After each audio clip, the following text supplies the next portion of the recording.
Today we're going to be looking at some evaluative points on virtue ethics, and specifically Aristotelian virtue ethics. So let's begin with some strengths. One of the first things that we can say positively about Aristotelian virtue ethics is that it's agent-centred, and therefore it provides moral agents with a great deal of autonomy. The reason I think that is a strength is because it trusts people. I think it's optimistic about human rationality, and it gives people confidence that they are intelligent enough and reasonable enough to make the right decisions on their own without perhaps using some absolute maxim or rule as a crutch or as a way of helping them or coercing them into moral decisions. The second thing that I think Aristotelian virtue ethics does is that it provides a kind of nice harmony, or perhaps a synthesis, between Kantian deontological ethics and perhaps utilitarian teleological ethics. Kantian ethics, we may argue, is perhaps too cerebral. It perhaps focuses too heavily on the intellect or on reason or on rational thinking.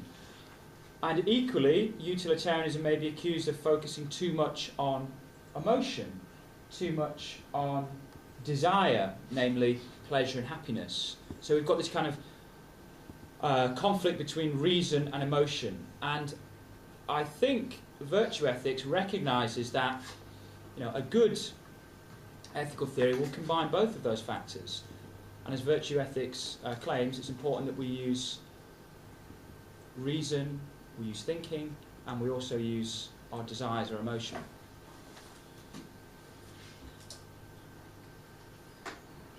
Thirdly, virtue ethics seems to offer the moral agent integrity, and therefore the moral agent is not forced to do an action that is outside of their kind of moral comfort zone. And what I mean by that is that the moral agent always has to make the decision, and it always has to be in line with kind of their understanding of virtue. And therefore you don't kind of get weird situations like the sadistic guards, or with Kantian ethics, the mad axe murder critique, where we feel like we're obliged to do something that we don't actually agree with or we don't think is virtuous. So in that sense it preserves our moral integrity.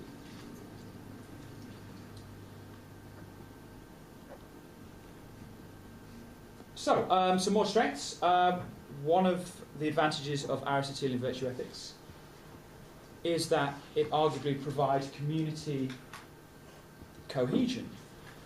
It brings a togetherness or a unity within a culture that shares common values. Now, I don't think Aristotle would claim that it's a kind of universal approach in the way that Kant thinks that every person on the planet should follow his absolute theory. I think virtue ethics recognises that these values must be meaningful within a particular society or a particular context, and therefore the values themselves will hopefully bind and offer a kind of community or cultural cohesion, people sharing in the same values. It's also reasonable. Now, it's reasonable because I think it recognises that morality is difficult. Making moral decisions is very, very difficult, and the more we study morality, the harder we realise it is. And therefore, virtue ethics recognises the kind of the nuance in moral situations, and that we can't take a kind of absolutist approach, but offer a sensible, a reasonable approach. It certainly has some criticisms about what exactly we need to do, but virtue ethics, I think we can say, offers a kind of sensible and intelligent, reasonable way of approaching ethics. Virtue ethics is interested in the type of person I can be, rather than the kind of actions that I should make. And therefore it's interested in the development of the person. Virtue ethics seeks to develop the whole person so that over time, through habit, they will instinctively know how to act without blindly following rules. So virtue ethics is trying to make us a better person. It's focusing not on the actions themselves, but on the individual, trying to develop our souls. So that after a while, through habit and cultivation of these particular virtues, we will instinctively, intuitively know how to behave and how to act without kind of going to our rule book or kind of being driven by kind of base pleasures. So look at some strengths. Now we're going to look at some problems or some weaknesses with virtue ethics. Now, one of the common criticisms directed at virtue ethics, at Aristotelian virtue ethics, is that it's quite vague. Ethics ought to give us a clear system for making moral choices. It is useful to have a single overarching principle to guide our decisions. Virtue ethics doesn't actually give us a prescriptive way of acting. Pujman says that virtue ethics has the problem of application. It doesn't tell us what to do in particular instances in which we need most direction. And in that sense, we may accuse Aristotelian virtue ethics of not actually being normative at all. It doesn't actually tell us how to act or how to behave. The guidelines that it gives, or the virtues that it gives, are quite vague. And I think although initially they seem to be impressive and they seem to be virtues that we agree with, in terms of specific moral dilemmas that we need answers to, it remains quite ambiguous. It remains vague. Now, there is an issue of cross-cultural conflict of virtues. Now, what I mean by that is that in a given context or society or culture, they will interpret the 12 moral virtues in different ways.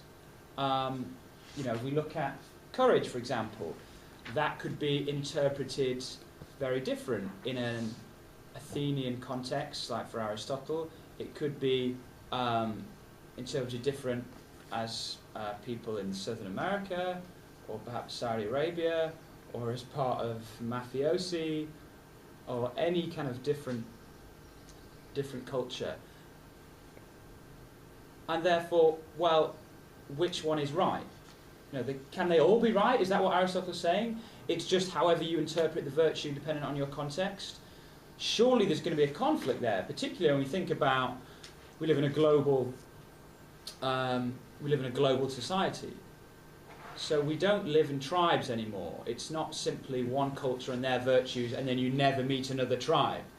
Actually, we travel all over the world, and we're interacting, and we're forced to engage in moral situations from people who are part of other cultures, and therefore there may be a difficulty in establishing, well, who has the right interpretation of the particular virtues. The example that I've used here is, Al-Qaeda thinks it is virtuous to be a suicide bomber. That is the ultimate virtue. And obviously, Al-Qaeda is a very kind of niche, fundamentalist culture, but that's certainly how they interpret courage. And therefore, we might say, we might use this kind of phrase, one person's terrorist is another person's freedom fighter. How do we distinguish between Malcolm X? Is that vice or virtue, the character that he displays? When we look at Nelson Mandela, vice or virtue? So again, there's a lot of interpretation here which makes it a little bit muddy as to kind of which culture has got the right interpretation of virtue. There also may be a problem about choosing between virtues. If we have two options, both seem to be cultivating a particular virtue or a particular character trait, well, which one do we choose? We may counter that by saying, well, that's a good situation to be in, where it's virtue versus virtue. At least you're doing virtuous things rather than vice. So yeah, we could say that. But again, it's not very prescriptive. It's not particularly helpful about helping us choose between two virtues or two character traits.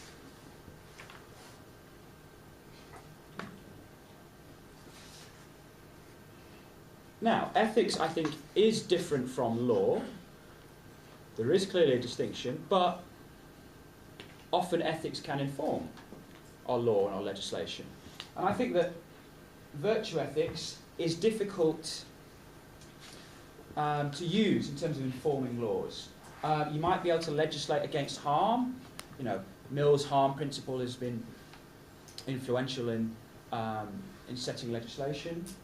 You might make laws based on reason, but the idea of kind of making a law based on courage or patience, again, seems a little bit mysterious. Again, it comes back to this fundamental idea about virtue ethics not being particularly helpful or prescriptive. Aristotle was in a position of power and wealth, and we may say that his set of virtues actually only cater for perhaps the Athenian elite or bourgeois. So we could accuse the theory of being pompous and bourgeois, a kind of narrow view of what type of virtues we should cultivate. Now, I don't fully agree with this, because I think one of the good things about virtue ethics is that you can take the virtues and apply them to different contexts. I think that's actually something positive. But undeniably, if you are in a position of great wealth and you don't have a lot of worries in the world, well then you can focus on being virtuous. You know, if you live if you live in prosperity and you don't have to work anymore, you probably will help the local charity, right?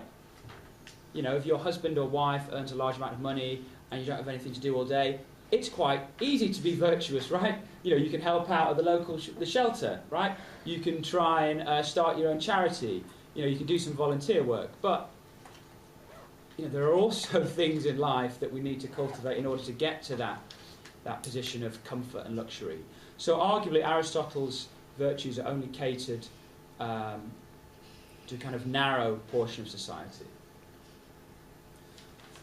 When we first look at the virtues, it seems as though Aristotle is offering a kind of set of absolute virtues or absolute values that we should try and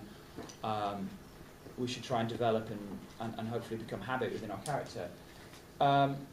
However, the virtues are really up to interpretation, therefore they become ultimately subjective. I think for many people, the idea that morality is purely relative is quite a dangerous idea, because then we're not actually sure as the difference between right and wrong. So again, that's a potential danger with Aristotelian virtue ethics. Right, so some strengths and some weaknesses. There are more out there, but there is a few for you to consider.